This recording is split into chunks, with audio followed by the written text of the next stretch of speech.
Functional group actually आपके different prefix होते हैं जो कि अल्काइल ग्रुप के साथ जब अटैच्ड होते हैं तो उनकी प्रॉपर्टीज़ बदल जाती है। हेलो स्टूडेंट, सबसे पहले हम फंक्शनल ग्रुप में बात करेंगे अल्कोहल यानी ROH की। इसका जो फार्मूला होता है जब हम इसका नॉमेनक्लेचर करते हैं तो वो C कार्बन होता है, CnH2n+1 होता है, यानी अल्काइल रेडिकल होता है, उसके साथ आप OH अटैच करते हैं। ओके, यहाँ देखें, लेट सपोज जैसे ये मीथेन है, एक कार्बन है, इसके साथ 4 हाइड्रोजन आपने अटैच कर दिए, सेम उसी तरीके से। अब होगा क्या, लेट सपोज कि यहाँ से एक हाइड्रोजन रिमूव हो गया। मैं इसको इस तरह से भी शो कर देती हूँ। लेट सपोज एक हाइड्रोजन देखिए निकल गया है, उसकी जगह OH आ गया है, हाइड्रोक्सिल ग्रुप आ गया है। ओके, अच्छा, अब जब हाइड्रोक्सिल ग्रुप आ जाएगा तो ये मीथेन से कन्वर्ट हो जाएगा अल्कोहल में। देखिए सेम उसी तरीके से 3 हाइड्रोजन वैसे ही अटैच हैं और इस हाइड्रोजन की जगह OH आ गया है। ठीक है, ये आपका मिथानॉल बन गया है, यानी कि ये कन्वर्ट हो चुका है उसमें। तो इस तरीके से अल्काइल रेडिकल के साथ OH ग्रुप आकर अटैच्ड हो जाता है, उसको हम अल्कोहल कहते हैं। सेम उसी तरीके से ये देखें, आपको पता है कि फ्री रेडिकल क्या होता है। देखें, इसके पास एक इलेक्ट्रॉन की कमी होती है। ठीक है, ये तो बॉन्ड बनाएगा। अब जब हाइड्रोजन यहाँ से निकलेगा तो इसकी जगह OH आ जाएगा। ऑलराइट, तो यहाँ पर हम इस तरीके से इसको कंसिडर करते हैं। ROH इसका सिंबल होता है और ये अल्काइल से अटैच्ड होता है। ठीक है, वो मिथाइल, इथाइल कुछ भी हो सकता है। अच्छा, अब यहाँ इसकी मुख्तलिफ टर्म्स एंड कंडीशन देखते हैं। लेट सपोज अगर ऐसी आपके पास चेन है, CH2CH3, ये ईथेन की चैन नज़र आ रही है आपको। ओके, अच्छा, OH यहाँ पर देखें लगा हुआ है। अब OH ऐसे कार्बन के साथ अटैच है जो सिर्फ एक कार्बन के साथ अटैच है। ठीक है, देखें CH2CH3 के साथ अटैच है, ये कहलाएगा आपका, यानी कि OH जब हाइड्रोक्सिल अटैच हो जस्ट एक ऐसे कार्बन के साथ जो जस्ट एक ही कार्बन से अटैच है, वो कहलाएगा आपका primary alcohol. Okay, are you getting my point. देखिए, हाइड्रोक्सिल के साथ वाला जो कार्बन है वो सिर्फ मिथाइल के साथ यहाँ पर देखें अटैच है। बराबर में देखिए, ये देखें, ये हाइड्रोक्सिल के साथ है। ठीक है, ये अपने बराबर में एक ही कार्बन के साथ अटैच्ड है। ऑलराइट, तो ये आपका 1 डिग्री से हम इसको शो करते हैं। इसको थोड़ा सा आगे लेकर चलते हैं, थोड़ा इसको चेंज कर लेते हैं। वैलेंसी कम कर दी मैंने, नीचे एक और मिथाइल ग्रुप लगा दिया।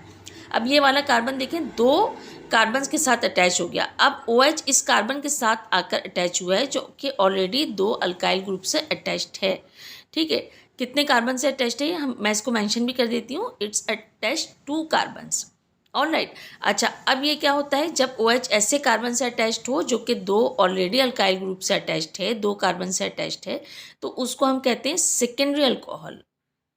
ऑलराइट, ये आगे जाके आपको हो सकता है कि इसकी आपकी स्टडीज़ में ये चीज़ आए, तो ये चीज़ सेकेंडरी अल्कोहल कहलाता है। इसको हम 2 डिग्री से ज़ाहिर करते हैं। आगे आगे मज़ीद चलिए, यहाँ पर देखिए CH3 एंड CH3। अब ये कार्बन देखें 3 अल्काइल ग्रुप से अटैच्ड हो गया है। ऑलराइट, अच्छा, अब क्या है कि इस कार्बन के साथ आके OH अटैच्ड होगा। ओके, अब OH ऐसे कार्बन के साथ अटैच्ड है जो कि ऑलरेडी 3 अल्काइल के साथ अटैच्ड है, 3 कार्बन्स के साथ अटैच्ड है। तो इसको हम क्या कहेंगे, OH जब 1 2 3 ऐसे कार्बन से अटैच्ड हो जाए जो कि मज़ीद 3 कार्बन से अटैच्ड हो, उसको हम कहते हैं टर्शरी अल्कोहल। ऑलराइट, तो इस तरीके से हम इसको, इस अल्कोहल को 3 डिग्री से ज़ाहिर करते हैं। So primary, secondary, tertiary, 1 degree, 2 degree, 3 degree, इस तरह से हम इसको डिफाइन करते हैं। अब इसके IUPAC नेमिंग की तरफ आते हैं। ओके, यहाँ पे सफिक्स OL होगा यहाँ पे, और प्रीफिक्स जो होता है यहाँ पर आपका क्या होता है, हाइड्रोक्सिल होता है, OH होता है। ऑलराइट, तो इस तरीके से जो है इसके जब हम IUPAC नेमिंग करते हैं तो यहाँ पर ये चीज़ें हम यूज़ करते हैं। अच्छा, मैं थोड़ी सी इसकी एक चैन बनाकर दिखाती हूँ। जस्ट थोड़ा सा इसको ऊपर ऊपर से मैं आपको इंट्रोड्यूस करवा रही हूँ। यहाँ पर देखिए, ताकि आपका कॉन्सेप्ट क्लियर हो जाए। ये प्रोपेन की चैन बन रही है। अब यहाँ पर हमने क्या लगा दिया, OH लगा दिया। यहाँ देखिए सिंगल बॉन्ड आ रहा है। ऑलराइट, तो ये किसकी चैन है, प्रोपेन की चैन है। अब 1 2 3 यहाँ से भी काउंटिंग कर सकते हैं, 1 2 3 यहाँ से भी कर सकते हैं, दोनों तरफ से। ठीक है, क्योंकि हाइड्रोक्सिल कार्बन नंबर 2 पर आ रहा है। नाम इसका कैसे लिखेंगे, हमें पता है, PROP, प्रॉप, यानी 3 कार्बन की चैन है। प्रॉप मीन होता है 3 कार्बन, ANEN, प्रोपेन यानी सिंगल बॉन्ड आ रहा है, तो हमने कहा ANE यानी प्रोपेन की चैन है। Alright, due to single bond. अच्छा, अब होगा क्या, यहाँ पर ये जो आपका प्रोपेन का जो E है लास्ट का, ये आपका लेट सपोज ये चेंज हो गया OL में। ऑलराइट, तो इस तरीके से आप इसको इजीली अंडरस्टैंड कर लेंगे। अब हमने इसके ई को रिमूव कर दिया, हमने कहा डैश किस नंबर पे लगाया, OH2 कार्बन 2 पे -2 फिर हमने कहा OL। ओके, इस तरह से इसकी नेमिंग होगी। ओके, अब दूसरी इस तरफ देखिए, इस चेन को थोड़ा हम बढ़ा लेते हैं। ठीक है, 4 कार्बन की चेन हमने कर दी है। अब काउंटिंग कहाँ से करेंगे, हम यहाँ से करेंगे जहाँ से OH करीब होगा। तो देखिए 1 2 3 एंड 4। अब कार्बन नंबर 2 पे आपका हाइड्रोक्सिल आ रहा है, तो आपने कहा BUTANE, ब्यूटेन। ई नहीं लगाएंगे, ई जैसे कि OL आ जाएगा उसकी जगह पे डैश लगाया, 2 लगाया, कार्बन नंबर 2 पे है डैश लगाया, OL हमने लिखा। ओके, यानी कि ब्यूटेन 2 ओल। ऑलराइट, तो इस तरीके से ई यहाँ पर रिमूव हो जाता है। ओके, यहाँ पर अब OL लास्ट में आ रहा होता है। बस इतना आपने इसको देखना है, इसकी प्रैक्टिस करनी है थोड़ी सी, जस्ट आप समझाने के लिए उसका कॉन्सेप्ट क्लियर किया ही है। तो यहाँ पर देखिए ऐसी चैन अगर आपके पास कुछ आ जाए, अब यहाँ पर क्या है, यहाँ पे इथेन की चैन है, देखें 2 कार्बन लगे, उनके साथ 2 ही हाइड्रोक्सिल अटैच हैं। अब ये क्या हो गया, आपका डाईऑल हो गया, हमने कहा डाईऑल हो गया। कौन सा डाईऑल है, 1 2 डाईऑल। देखें दोनों तरफ से 1 2 है, दोनों तरफ से ठीक हो गई है, 1 2। ठीक है, अब चैन किसकी है, आपकी इथेन की चैन है, डैश लगाइए। उससे पहले आपने लिखना है इथेन, ETHANE। अच्छा, अब यहाँ ई वापस आ जाएगा। ऑलराइट, यहाँ रूल क्या होता है कि अगर OH एक से ज़्यादा लगे हों तो ई आप लगाएंगे, यानी कि OH आपका 2 टाइम्स हो या मोर देन 2 टाइम्स हो, 3 टाइम्स हो, तो क्या हो जाता है, आपका ई आपका कम बैक हो जाता है, रिटर्न हो जाता है। फिर आप उस चैन में चाहे वो ब्यूटेन की हो, प्रोपेन की हो, जो भी हो, आपने उसमें ई लगाना है। एक से ज़्यादा अगर हाइड्रोक्सिल आ रहे हों, ये इसका रूल है। अब आते हैं फिनोल की तरफ। फिनोल हमारा सेकेंड फंक्शनल ग्रुप है, इसका फॉर्मूला C6H5OH है। ओके, एरोमेट्रिक हाइड्रोकार्बन है। देखिए किस तरीके से बनेगा, इस तरीके से देखें, 6 रिंग का फॉर्म होता है, इसका स्ट्रक्चर होता है, यहाँ पर OH लगाते हैं। ठीक है, एक कार्बन के साथ हाइड्रोक्सिल अटैच्ड होता है। मैं आपको इसको थोड़ा सा खोल कर बताती हूँ इसका स्ट्रक्चर, ताकि आपको ये क्लियर हो जाए बिल्कुल से। देखें 1 2 3 4 5 एंड 6 कार्बन हो गई है। ऑलराइट, अच्छा अब देखें सिंगल डबल बॉन्ड आता है, डबल सिंगल डबल। ओके, इस तरीके से ऑल्टरनेट सिंगल डबल बॉन्ड आते हैं, तो एरोमेटिसिटी इसमें होती है। हर कार्बन के साथ देखिए एक हाइड्रोजन अटैच्ड है। ओके, देखिए इस तरीके से। अच्छा, ऊपर वाले कार्बन के साथ एक हाइड्रोक्सिल आके अटैच्ड हो जाता है। तो तभी देखें इसका फॉर्मूला अब आपको क्लियर हो गया होगा, C6H5 एंड OH। ओके, आप इसको काउंट भी कर सकते हैं। अब मैं इसको थोड़ा आगे और मज़ीद क्लियर कर देती हूँ आपको। ये जो इसका डबल बॉन्ड है, सिंगल बॉन्ड है, ये चेंज होते रहते हैं। ऑल्टरनेट सिंगल डबल बॉन्ड तो लाजमी आएगा। ओके, बट ये क्या होता है, पोजीशंस चेंज होती रहती हैं, ज़रूरी नहीं है जो मैंने अभी बनाया वही रहे, ऐसे भी हो सकता है। ओके, देखिए इस फॉर्म में भी हो सकता है। और ये ऊपर वाले कार्बन पे आपने हाइड्रोक्सिल लगा लिया, एक कार्बन के साथ हाइड्रोक्सिल अटैच्ड हो गया एरोमेटिक में, ये तो हो गया फिनोल। अब देखिए फिनोल में क्या होता है, अगर कोई ग्रुप आके लगा इस पोजीशन पे, ये पोजीशन कहलाती है ऑर्थो, यहाँ से भी और वहाँ से भी। ओके, इसको हम ऑर्थो कहते हैं। नीचे वाली पोजीशन आपकी होती है मेटा, चाहे वो यहाँ से हो या वहाँ से हो, मेटा होती है। ये वाली पोजीशन होती है आपकी पैरा, यानी कोई भी ग्रुप आके लगता है, कोई भी प्रीफिक्स आके लगता है, तो वो इन पोजीशंस को आपको जो है डिफाइन करता है। ऑलराइट, यहाँ देखें, लेट सपोज मैंने यहाँ पे मिथाइल लगा दिया, CH3। अब जब आपसे पूछा जाए कि आप इसकी पोजीशन डिफाइन कीजिए, तो आपने क्या लिखना है, मेटा, सिर्फ M लिखेंगे। मेटा का META, मेटा में लिख रही हूँ आपको समझाने के लिए, लेकिन आपने सिर्फ M लिखना है, M डैश, साथ में आप लिखेंगे मिथाइल, METHYL मिथाइल, और साथ में आपने लिखना है फिनोल, नाम लिखना है इसका, यानी मेटा पोजीशन पर एक मिथाइल मौजूद है। ओके, ये इसका देखें पूरा नाम इसको डिफाइन कर रहा है, इसके स्ट्रक्चर को। मज़ीद ऐसा करते हैं, यहाँ पर ये देखें आपके, इसको M क्रेसोल भी कहते हैं। अच्छा, मज़ीद इसके स्ट्रक्चर को आगे लेकर चलते हैं। मैं ऐसा करती हूँ, इसी अल्काइल ग्रुप की, इसी मिथाइल की पोजीशन चेंज कर देती हूँ। अभी ये मेटा पोजीशन पे था, अब ये नीचे आ गया है। ठीक है, अब ये आ गया है आपका कौन सी पोजीशन पे, पैरा पर। तो आपने क्या लिखा, P dash methyl phenol. Okay, अब ये पैरा पोजीशन पे आ गया है, आपने इसका ये नाम दिया। ऑलराइट, तो ये पोजीशंस आपको इसकी देखनी है, its position name of para position. अब मज़ीद आगे चलते हैं, आपको तीसरा भी इसी तरीके से बना के दिखा देते हैं। वो मेटा था, फिर पैरा था, अब देखिए ऑर्थो पोजीशन पे एक लगा कर देख लेते हैं, सेम उसी तरीके से। अब आपने मिथाइल को लगा दिया ऑर्थो पोजीशन पर। ऑलराइट, इसको किस तरीके से लिखेंगे, सेम उसी तरीके से ओ डैश करके लिखेंगे, ऑर्थोमिथाइल फिनोल। ओ मीन्स होता है ऑर्थो पोजीशन पे। अब आपका एक मिथाइल ग्रुप लगा है, इसी तरीके से कोई भी ग्रुप आके लगे, चाहे वो अमाइन हो, कुछ भी हो, आप उसको डिफाइन कर सकते हैं। अब मजीद एल्डिहाइड की तरफ आते हैं हम। ये CHO ग्रुप पर कंसिस्ट होता है, यानी कि कार्बोनाइल कार्बन होता है, दो तरफ हाइड्रोजन होते हैं, समटाइम्स एक तरफ हाइड्रोजन दूसरी तरफ अल्काइल होता है, इसीलिए हम इसको दो टाइप्स में डिवाइड करते हैं ऑलरेडी। एक तो कहलाती है आपकी फॉर्म एल्डिहाइड और दूसरी कहलाती है आपकी एसिड एल्डिहाइड। तो पहले हम फॉर्म एल्डिहाइड को देखेंगे कि वो किस किस्म की टाइप होती है। देखिए इस तरह से कार्बोनाइल कार्बन होता है, इसके दोनों साइड पे जस्ट हाइड्रोजन लगा होता है, ये तो आपका फॉर्म एल्डिहाइड कहलाता है। दूसरा होता है आपका acid aldehyde. Okay, acid aldehyde में भी सेम उसी तरीके से कार्बोनाइल कार्बन लगा होता है, लेकिन जस्ट इसमें एक लिटिल बिट फ़र्क होता है, और वो ये होता है कि कार्बोनाइल कार्बन के एक तरफ हाइड्रोजन होता है और दूसरी तरफ अल्काइल ग्रुप लगा होता है। ओके, तो इस तरीके से इसकी दो टाइप्स हो सकती हैं एल्डिहाइड की। अच्छा, अब होता क्या है, ये लेट सपोज आपका ये मीथेन है, सेम उसी तरीके से हम इससे इसको ड्राइव करना आपको बताते हैं। अब होगा क्या, इसका एक हाइड्रोजन निकल गया। ओके, हाइड्रोजन की जगह यहाँ पर लेट सपोज मैं इसको यहाँ बना के दिखाती हूँ। इस तरीके से तीन हाइड्रोजन हो गए, जब एक हाइड्रोजन निकला, अब तो ये फ्री रेडिकल हो गया, यहाँ आकर कार्बोनाइल आपका कार्बन जो है वो आकर अटैच्ड हो गया। ओके, यहाँ पे देखें इसके साथ हाइड्रोजन, अब सेम उसी तरीके से एसिड एल्डिहाइड के हो गया, यानी कार्बन के साथ ऑक्सीजन अटैच है और एक तरफ हाइड्रोजन, दूसरी तरफ देखें अल्काइल ग्रुप अटैच है, तो CHO इस अल्काइल की चेन के साथ आकर अटैच्ड हो जाता है। ऑलराइट, इसको हम एल्डिहाइड कहते हैं। अब एल्डिहाइड जैसे कि CHO, इसका जो है हम IUPAC नेमिंग देखते हैं कि हम इसके IUPAC नेमिंग किस तरह से करते हैं। ओके, ये देखिए, लेट सपोज इसमें लास्ट में जो होता है AL आएगा, आप जो भी नाम देंगे उसमें लास्ट में AL लिखेंगे, जो भी चैन का नाम होगा। ओके, अच्छा, लेट सपोज मैं देखिए इस तरीके से एक चैन बना रही हूँ हाइड्रोकार्बन्स की। यहाँ पे देखिए कार्बोनाइल कार्बन लगा है, यानी एल्डिहाइड है, एक तरफ हाइड्रोजन है, दूसरी तरफ अल्काइल लगा है। इसकी काउंटिंग हम यहीं से शुरू करेंगे, कार्बोनाइल कार्बन से। देखिए हमने 1 2 3 इसकी काउंटिंग करी है, सेम उसी तरीके से। अब ये देखिए 3 कार्बन की चेन है।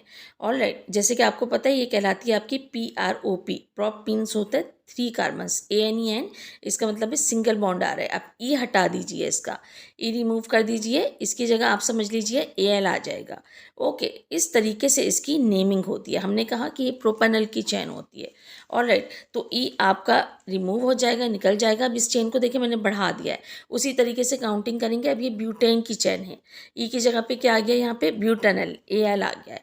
ठीक है, कार्बोनाइल कार्बन से ही काउंटिंग किसकी स्टार्ट होती है। ऑलराइट, 1 2 3 4 4 कार्बन पे कंसिस्ट है चैन। अब लास्ट में देखिए इसमें AL आता है, ये याद रखिएगा, इसके IUPAC नेमिंग में सफिक्स के तौर पे ये यूज़ होता है। ओके, और ये जो आपका CHO ग्रुप है, ये आपका एक्चुअली प्रीफिक्स के तौर पे यूज़ होता है, ये ऑक्सो कहलाता है आपका। ठीक है, तो इस तरीके से इसमें जो है हम इसको IUPAC नेमिंग देते हैं। अब दूसरी तरफ आइए, दूसरा हमारा स्ट्रक्चर होता है कीटोन का। अब हम कीटोन फंक्शनल ग्रुप देखते हैं। ऑलराइट, तो देखिए कीटोन का जो फार्मूला होता है उसमें भी सेम इसी तरीके से कार्बोनाइल कार्बन आता है, मगर इसमें दोनों तरफ कार्बोनाइल कार्बन के दोनों तरफ अल्काइल होता है।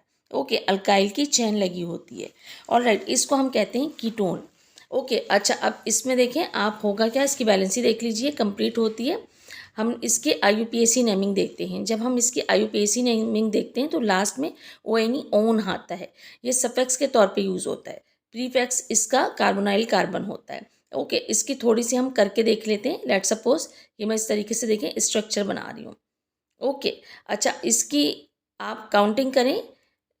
अगर यहाँ से हम करते हैं, देखें इस तरीके से अगर हम करते हैं जहाँ से ये करीब है 1 2 3। अब ये स्ट्रक्चर किसका हो गया, प्रोपेन का स्ट्रक्चर है। PROP, 3 कार्बन की चेन पर ये कंसिस्ट होता है।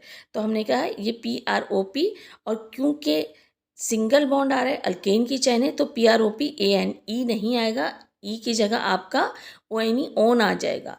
ओके, तो ये आगे आपका जो स्ट्रक्चर है ये प्रोपेनन कहलाता है, PROP ANONE। इसमें हमें कार्बोनाइल कार्बन की पोजीशन मेंशन करने की ज़रूरत नहीं है, क्योंकि वो अगर आइसोमेरिज्म होगी तो वो एल्डिहाइड में कन्वर्ट हो सकता है। ओके, अब ये देखिए कार्बोक्सिलिक एसिड COOH ग्रुप है आपका। ओके, यहाँ पर देखें कार्बोनाइल कार्बन और OH दो उसमें फंक्शनल ग्रुप में कंसिस्ट होता है। अच्छा होता क्या है, COOH जो होता है आपका अल्काइल की जो चैन होती है उसके साथ जाकर अटैच्ड हो जाता है। ऑलराइट, देखिए इस तरीके से होता है। अच्छा, अब हम कह सकते हैं कि यहाँ पर टू फंक्शनल ग्रुप जो कि आपको नजर आ रहे होंगे, ओके, यहाँ पर मौजूद होते हैं। कार्बोक्सिलिक एसिड इसको इसीलिए कहते हैं क्योंकि एक तो इसमें कार्बोनाइल फंक्शनल ग्रुप होता है, यानी कि कार्बन का बॉन्ड बनता है ऑक्सीजन से डबल बॉन्ड, ओके, इसको हम कहते हैं। दूसरा होता है हमारे पास हाइड्रोक्साइल फंक्शनल ग्रुप होता है, ओके। तो इस तरह से इसको कार्बोक्सिलिक एसिड कहा जाता है। Alright, hydroxyl. तो इस तरीके से ये दो फंक्शंस ग्रुप को शो करता है। अच्छा, अब आगे मज़ीद इसको देखते हैं। इसमें देखिए ये लेट सपोज आपकी मीथेन का आपका एक स्ट्रक्चर है, 4 हाइड्रोजन लगे आपके कार्बन के साथ, आपका एक हाइड्रोजन निकल गया, रिमूव हो गया और उसकी जगह COOH आकर ज्वाइंट हो जाता है। ओके, कार्बोक्सिलिक ग्रुप जो है आपका आकर यहाँ पे ज्वाइंट हो जाता है। तो इस तरीके से यहाँ पर देख कार्बोक्सी ग्रुप देखें यहाँ पर ज्वाइंट हो गया है, ओके, COOH। अच्छा, यानी कि हम ये कह सकते हैं कि हाइड्रोजन निकला और हाइड्रोजन निकलने के बाद COOH ग्रुप जो है आके अटैच हो गया अल्काइल के साथ। ऑलराइट, तो यहाँ पर देखें कितना इजी होता है इसको समझना। अब इसके IUPAC नेमिंग देख लेते हैं। अगर हम इसको जस्ट मैं थोड़ा इंट्रोड्यूस करा रही हूँ इसको, इसका फॉर्मूला CnH2n+1 होगा, COOH ग्रुप आके लग जाएगा, ओके। अच्छा, अब यहाँ पर क्या होगा, आपका ओइक एसिड जो होता है आपका सफेक्स होता है, ऑलराइट, जो आप लास्ट में नाम देंगे, और आपका प्रीफिक्स यहाँ पर क्या होता है, कौन सा ग्रुप आके लगता है कार्बन की चेन में, आपका कार्बोक्सी ग्रुप लगता है, ओके, COOH। अच्छा, इसका ऐसा करते हैं, थोड़ा सा एक चैन इसकी बना के देख लेते हैं। लेट सपोज हम एक छोटी सी कोई चैन ले लेते हैं, CH3 CH2 एंड मज़ीद CH2 बना देती हूँ मैं एंड COOH। ऑलराइट, इसी तरीके से मैंने इसको सिंपल बना दिया। अब 1 2 3 4 काउंटिंग वहीं से शुरू करेंगे आप COOH से। ये क्या हो गया, ब्यूटेन, BUTAN, ब्यूटेन। अब देखें ये सिंगल बॉन्ड की चेन है 4 कार्बन की। अब यहाँ पे E जो है ये आपका ओइक के साथ समझ लें चेंज हो गया, एक्सचेंज हो गया, तो ये आपका हो जाएगा ब्यूटेन ओइक एसिड। ऑलराइट, तो देखें 4 कार्बन की चेन थी, हमने कहा ब्यूटेनोइक एसिड। अब इसको थोड़ा चेंज कर लेते हैं, वैलेंसी कम करके मैंने नीचे मिथाइल लगा दिया है। अब हम कहेंगे 3 मिथाइल, कार्बन नंबर 3 पे मिथाइल लगा है और नाम वैसे ही आ गया butane, BUTAN, butane oic acid, okay. इस तरीके से जो है इसकी नेमिंग होती है। इसकी IUPAC नेमिंग आप इस तरीके से देंगे जब भी इसकी कुछ इस तरह से होगी, सफिक्स OIC लिखेंगे। अच्छा, अब मज़ीद आगे हम ईस्टर की तरफ जाते हैं। ईस्टर जो है एक्चुअली अल्कोक्सी कार्बोनाइल होता है, यानी RC+O OR इसका फॉर्मूला होगा। ऑलराइट, तो ये एक्चुअली डेरिवेटिव होता है कार्बोक्सिलिक एसिड का, COOH का डेरिवेटिव होगा, ओके। कार्बोक्सिलिक एसिड इसके और भी डेरिवेटिव्स होते हैं लेकिन अभी हम यहाँ सिर्फ ईस्टर की बात कर रहे हैं, ओके। सो हम कह सकते हैं कि डेरिवेटिव ऑफ कार्बोक्सिलिक एसिड यानी COOH। अब इसका देखिए नेमिंग क्या होंगी इसकी, देखिए इस तरीके से हमने इसकी चेन बनाई। अच्छा, यहाँ देखिए हमको पता है RC+O OR है इसका फॉर्मूला, उस R की जगह पे मैंने CH3 लगा दिया, एक मिथाइल लगा दिया। अब होगा क्या, अब होगा ये कि यहाँ से आप, अच्छा इसके लास्ट में OAT आता है, OATE, OAT। ई जो है ना, लेट सपोज ये इसका सफिक्स होता है, ई की जगह पे आपने OAT लिख दिया। अब देखिए मैं इसे करीब से दिखा रही हूँ, यहाँ मैंने एक तरीके से चेन ब्रेक हो गई। अब क्या होगा, 1 2, इसका नाम अलग होगा, उसका नाम अलग होगा। पहले हम जो राइट साइड पे उसका नाम लिखेंगे, यहाँ देखिए मिथाइल लगा है, ओके। अच्छा, एक ही कार्बन लगा है, सिर्फ अल्काइल, हमने कहा मिथाइल। ऑलराइट, यहाँ तक हो गया। फिर हमने कहा यहाँ मिथाइल है, यहाँ पर अब मज़ीद देखिए 1 2, 2 कार्बन लगे हैं, इसका मतलब इथेन, ETHAN, इथेन। ई की जगह पे आप OAT लिख देंगे जो कि इसका सफिक्स है, OATE, OAT।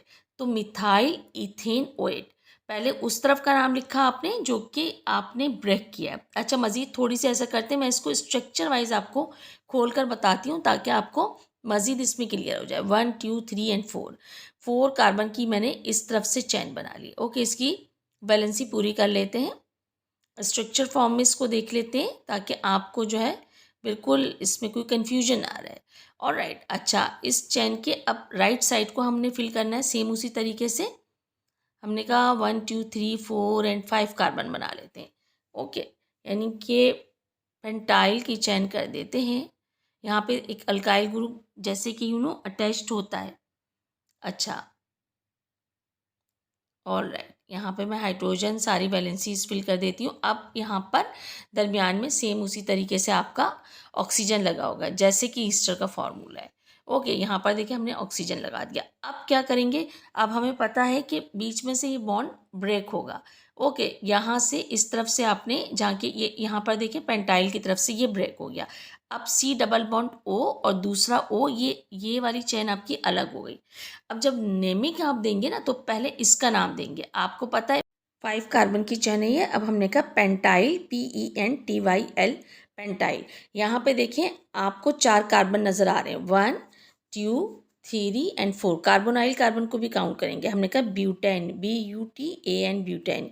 ई नहीं लिखेंगे, ई की जगह लेट सपोज आप समझ लीजिए आपने OAT लिख दिया, OATE, OAT। तो पेंटाइल ब्यूटेनोएट। ओके, तो यहाँ पर देखें पहले, अब आपने पहले वहाँ काउंट करते हैं, फिर 1 2 3 एंड 4 करके इसको काउंट करते हैं। पहले उसका नाम देते हैं जो राइट साइड पे होता है, फिर इसका नाम देते हैं। दोनों ऑक्सीजन इस तरफ आ रहे हैं लेफ्ट साइड पे। ओके, अच्छा मज़ीद आते हैं। अब हम देखते हैं ईथर का जो फंक्शनल ग्रुप है उसके बारे में हम पढ़ते हैं। इसका फॉर्मूला ROR होता है, यानी ऑक्सीजन के दोनों तरफ अल्काइल ग्रुप होता है। ऑल राइट, अच्छा अब ईथर के सबसे पहले कॉमन नेम की तरफ आ जाइए कि ईथर के कॉमन नेम्स क्या होते हैं। ये देखिए हम सिंपल सा इसको नाम देंगे। ओके, यानी कि कोई इसमें एज सच आपके लिए डिफ़िकल्टी नहीं होती है। लेट सपोज ये देखें, एक तरफ मिथाइल बनाया, दूसरी तरफ इथाइल बनाएंगे। अब नाम हम पहले इथाइल का ही लिखेंगे। जो आपको चेन नज़र आ रही है, अल्फ़ाबेटिकल ऑर्डर भी यही कहता है कि आपने इथाइल का ही नाम लिखना है। आपने कहा ETHYL, इथाइल, फिर आप लिखेंगे मिथाइल, इथाइल, मिथाइल, और फिर लास्ट में आपने कहा कि इथाइल मिथाइल ईथर की बात कर रहे हैं हम, तो ये इथाइल मिथाइल ईथर है। यहाँ देखिए हमने चेन को बढ़ा लिया है। अब दोनों तरफ इथाइल हो गया, तो हमने कहा डाई इथाइल ईथर है ये। ओके, अच्छा इस तरीके से हम इसकी नेमिंग्स देते हैं। ऑल राइट, अच्छा अब जब इसका IUPAC नेम हम करते हैं तो ये बिल्कुल डिफरेंट हो जाता है। इसमें अल्कोक्सी अल्केन जो होता है इसका सफेक्स आता है। ओके, प्रीफिक्स अल्कोक्सी होता है, जैसे कि पता है आपको। अब यहाँ पर देखिए हमने इस तरीके से इसकी चेन बनाई। अब ऑक्सीजन के आप देखिए लेफ्ट साइड पे मिथाइल आ रहा है और राइट साइड पे इथाइल आ रहा है। अच्छा, नेमिंग किस तरह से होगी, पहले हम लेफ्ट साइड का नाम देंगे। मिथाइल नहीं लिखेंगे बल्कि मिथॉक्सी लिखेंगे, क्योंकि अल्कोक्सी इसका सफेक्स है, अल्कोक्सी अल्केन, तो हमने कहा मिथॉक्सी। और आपके राइट साइड पे कौन सी चैन है, ऑक्सीजन के उस तरफ ईथेन की चैन है। ओके, तो हमने कहा methoxy ethane. Are you getting my point. इसकी थोड़ी सी प्रैक्टिस करेंगे तो ये आपको बिल्कुल क्लियर हो जाएगा। इस तरीके से इसकी नेमिंग होती है। अब मज़ीद आगे देखें, यहाँ पर देखें आपको 1 2 3 प्रोपॉक्सी, 3 कार्बन की चेन है। आप देखें लेफ्ट साइड पे, तो हमने कहा प्रोपॉक्सी 1 2 3 4 ब्यूटेन, तो हमने कहा प्रोपॉक्सी ब्यूटेन की चेन है ये। ओके, यहाँ पे देखें पहले उसका नाम लिखा, बाद में इसका नाम लिखेंगे जो ऑक्सीजन के राइट साइड पे। तो ये चीज़ बहुत ध्यान से आपने देखनी है। अब आता है आपका अल्काइल हैलाइड, हैलाइड हेलोजेंस। इसको आप कॉमन तरीके से आप एक्स लिख दें, एक्स मीन हेलो ही होगा ऑर्गेनिक में। अब ये देखें फ्लोरीन अगर कहीं किसी चैन में अल्काइल की आ जाए तो फ्लोरो कहलाएगा। अगर आपका लेट सपोज ब्रोमीन आ जाए तो ब्रोमो कहलाएगा। क्लोरीन आ जाए तो हम उसको जब इसका नॉमेनक्लेचर करते हैं तो क्लोरो लिखते हैं। आयोडीन आ जाए तो आयोडो लिखते हैं। और राइट, लेट सपोज आपका ये मीथेन है। मीथेन का कार्बन मैं एक तरीके से इसका बना के दिखा रही हूँ ताकि आपको क्लियर हो जाए। अच्छा, होगा क्या, एक हाइड्रोजन निकल गया है यहाँ से, हाइड्रोजन की जगह ले ली एक हेलोजन ने, क्लोरीन आ गया, कुछ भी लिख दीजिए आप। तो सेम उसी तरीके से हमने, अब क्या हो गया, ये मिथाइल हो गया, फ्री रेडिकल, इसके साथ क्लोरीन आके अटैच्ड हो गया। अब ये आपका मिथाइल क्लोराइड हो जाता है। देखिए मिथाइल है और इस मिथाइल के साथ आके क्लोरीन ऐड हो गया, तो इसमें हम इसको क्लोराइड कहेंगे। अगर ब्रोमीन ऐड होता तो ब्रोमाइड कहते, फ्लोरीन ऐड होता तो फ्लोराइड कहते, लेकिन जब ये चैन में आता है तो क्लोरो ब्रोमो फ्लोरो हो जाता है। अब इसका जब प्राइमरी सेकेंडरी टर्शियरी स्ट्रक्चर देखते लेते हैं। लेट सपोज आपने इथेन बनाया, ओके, इसके साथ आपने हेलोजन लगा दिया। अब ऐसा कार्बन जो हेलोजन के साथ अटैच्ड है वो सिर्फ एक ही कार्बन से अटैच्ड होता है, तो उसको हम कहते हैं प्राइमरी हैलाइड कहलाता है, यानी हैलोजन वाला कार्बन जस्ट वन और कार्बन से अटैच्ड होता है, इसको इथाइल हैलाइड भी कहते हैं, इसको हम 1 डिग्री कहते हैं। अब आगे आइए, हमने ऐसा कार्बन लेते हैं जो कि 2 कार्बन के साथ मज़ीद अटैच है, CH3 2 मिथाइल ग्रुप लगा दिए, यानी अब हैलोजन जिस कार्बन के साथ अटैच्ड है वो मज़ीद 2 कार्बन के साथ 2 अल्काइल के साथ अटैच्ड है। तो ये क्या होता है आपका 3 कार्बन का स्ट्रक्चर है ये, यहाँ पे हम सिर्फ स्ट्रक्चर की बात कर रहे हैं, ये हो जाएगा आपका प्रोपाइल हैलाइड। ओके, अच्छा, यानी सेकेंडरी आपका हेलो हो जाएगा, हेलो ग्रुप। अब ये 2 डिग्री से आप इसको पोस्ट करते हैं। अब ऐसा ले लीजिए कार्बन जो कि 3 अल्काइल या 3 कार्बन से अटैच्ड है, ऐसा हैलोजन कार्बन, यानी जहाँ से हैलोजन अटैच्ड है आपका, सो ये आपका क्या कहलाएगा, ब्यूटाइल हैलाइड। ठीक है, ये आपका टर्शरी हैलोजन हो जाता है। ओके, अच्छा, इसको आप 3 डिग्री भी हम कहते हैं। ओके, तो यहाँ पर एक कॉन्सेप्ट था जो आपका क्लियर होना ज़रूरी था। सो प्राइमरी, सेकेंडरी, टर्शरी, अगर एक कार्बन के साथ अटैच्ड है हैलोजन वाला कार्बन तो प्राइमरी, 2 कार्बन के साथ अटैच्ड है तो 2 डिग्री, 3 कार्बन के साथ अटैच्ड है तो 3 डिग्री। अब इसकी देखें चैन ले लीजिए, IUPAC 1 2 3 4, वहाँ से काउंटिंग करिए, यहाँ क्लोरीन करीब है तो हमने कहा 2 क्लोरो ब्यूटेन का स्ट्रक्चर है ये। Alright, are you getting my point. Single carbon की चैन थी, अब इसको थोड़ा चेंज करेंगे, वैलेंसी कम करके यहाँ हमने ब्रोमीन लगा दिया। अब देखिए इसका नाम क्या होगा, अब ये 2 ब्रोमो, अल्फ़ाबेटिकल ऑर्डर के अकॉर्डिंग पहले ब्रोमो आया, -2 क्लोरो और चैन किसके, ब्यूटेन की, तो हमने कहा BUTANE, ब्यूटेन, यानी सिंगल इसकी आपकी बॉन्डिंग की चेन थी और 4 कार्बन थे। ओके, अच्छा, तो इस तरीके से इसका नॉमेनक्लेचर होता है। अब हम आते हैं अमाइंस की तरफ। अमाइंस का फॉर्मूला NH2 ग्रुप होगा आपका अटैच्ड अल्काइल ग्रुप के साथ, and amino NH2 is the derivative of ammonia. अब यहाँ पर देखें CH4 है, लेट सपोज आपके पास मीथेन है। अब यहाँ से एक हाइड्रोजन निकल गया है, रिमूव हो जाता है, उसकी जगह NH2 ग्रुप आपका आकर लग जाता है। देखें सेम इस तरीके से। ओके, अब ये आपका अल्काइल रेडिकल हो गया है, इसके साथ NH2 आकर अटैच्ड हो गया है। Alright, are you getting my point. अब यहाँ पर अगर इस तरीके से आपके पास हो, CH3 है आपके पास और NH2 आके लग जाता है इससे, तो अटैच्ड हो जाता है। ये क्या होता है, जब बॉन्डिंग इनकी बन जाती है, इसमें आप नेमिंग जब करेंगे IUPAC तो ये आपका कहलाएगा मीथेन अमाइन, METHAN।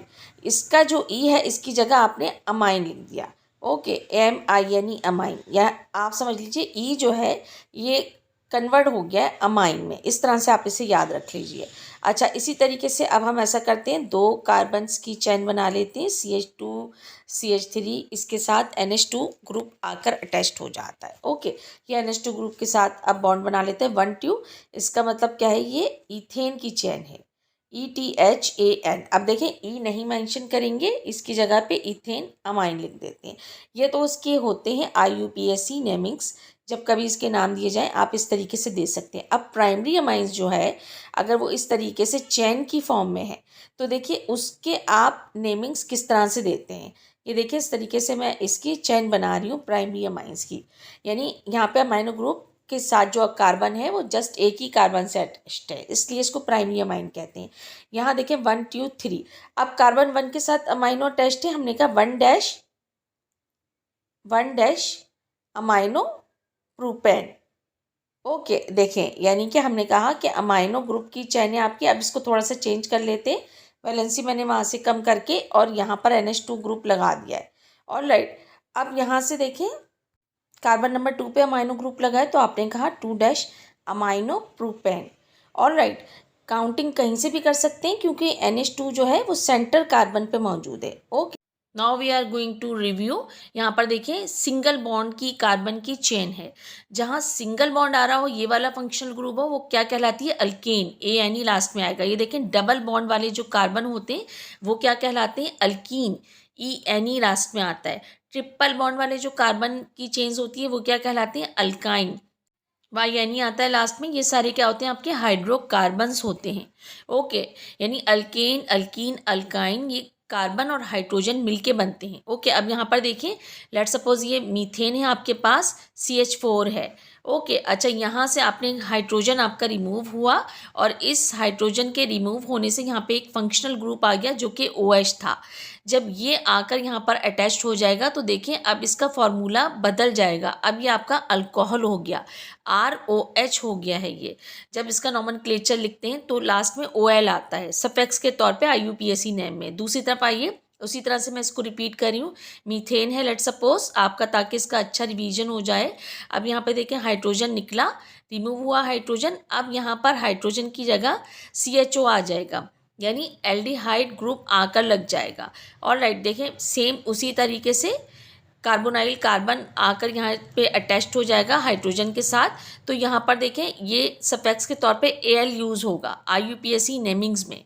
ओके, इस तरीके से देखें ये अटैच्ड होगा आके। अच्छा, अब यहाँ पर देखें मज़ीद इसी तरीके से कार्बन के साथ 4 हाइड्रोजन आपके अटैच्ड हैं। मीथेन, हाइड्रोजन रिमूव हुआ, हाइड्रोजन रिमूव होने के बाद यहाँ पर क्या आ जाता है COOH, कार्बोक्सिलिक एसिड आ जाता है। ओके, यानी यहाँ पर देखें COOH आकर अटैच्ड हो जाता है और ये चीज़ आपकी ओइक एसिड कहलाती है। IUPAC नेमिंग्स में जो भी चैन होगी उसके लास्ट में ओइक आएगा, ओइक एसिड। अब यहाँ पे देखिए इसी तरीके से कार्बन के साथ 4 हाइड्रोजन अटैच्ड हैं, मीथेन है, एक हाइड्रोजन रिमूव हुआ और राइट, और यहाँ पे देख इस तरीके से, और रिमूव होने के बाद अब X हेलोजिन आ जाएगा। X mean halogen, chlorine, bromine, iodine, fluorine, कुछ भी हो सकते हैं आप इसमें हेलोजिन्स की मीनिंग्स। ओके, अच्छा यहाँ पर देखिए सेम उसी तरीके से अब हाइड्रोजन रिमूव हुआ, हेलोजिन आ गया, फार्मूला चेंज हो गया। अब ये मीथेन के बजाय आपका हो जाता है हेलो अल्केन। ओके, यानी हेलोजिन अब आकर यहाँ पर अटैच्ड हो गया है। ओके, अच्छा इसी तरीके से देखें, इसी तरह से 4 हाइड्रोजन अटैच्ड हैं कार्बन के साथ, मीथेन है, हाइड्रोजन रिमूव हुआ यहाँ पर भी सेम उसी तरीके से, और NH2 ग्रुप आकर अटैच्ड हो गया। ओके, अब ये चीज़ देखें इस तरीके से आकर अटैच्ड हो जाएगा। सेम 3 हाइड्रोजन तो हैं ही पहले से, अल्काइल था, अल्काइल के साथ NH2 आ गया। अब ये क्या हो गया आपका मीथेन अमाइन हो गया। ओके, अब मज़ीद इसको देखें, C+O जो है आपका कार्बोनाइल कार्बन के साथ 2 अल्काइल अटैच्ड हैं, ये आपका कीटोन कहलाता है। और राइट, अच्छा इसी के साथ देखें ये आपका ROR, ये आपका कहलाता है ईथर। दोनों में देखें फ़र्क है, वो कार्बन के साथ अटैच है ऑक्सीजन, ये कार्बन के साथ अटैच नहीं है ईथर वाला। अच्छा, अब मज़ीद आके देखें इसी तरीके से C+OOR, यहाँ पर भी एक और अल्काइल ग्रुप आएगा, ये आपका कहलाता है ईस्टर। और राइट, ये आपको इनमें फ़र्क मालूम होना चाहिए इनके फार्मूलाज में। मज़ीद देखें यहाँ पे एरोमेटिक रिंग है हाइड्रोकार्बन की जिसके साथ OH फंक्शनल ग्रुप अटैच्ड है, ये आपका फिनोल है। इसी तरीके से हमने सारे फंक्शनल ग्रुप पढ़े, उनके थोड़े IUPAC नेमिंग्स भी हमने थोड़े थोड़े टच करें कि वो क्या हो सकते हैं उनके कॉमन नेम या IUPAC नेम, उनके structure. And you have to practice, क्योंकि यही आपकी ऑर्गेनिक केमिस्ट्री की बेस होती है। And good luck.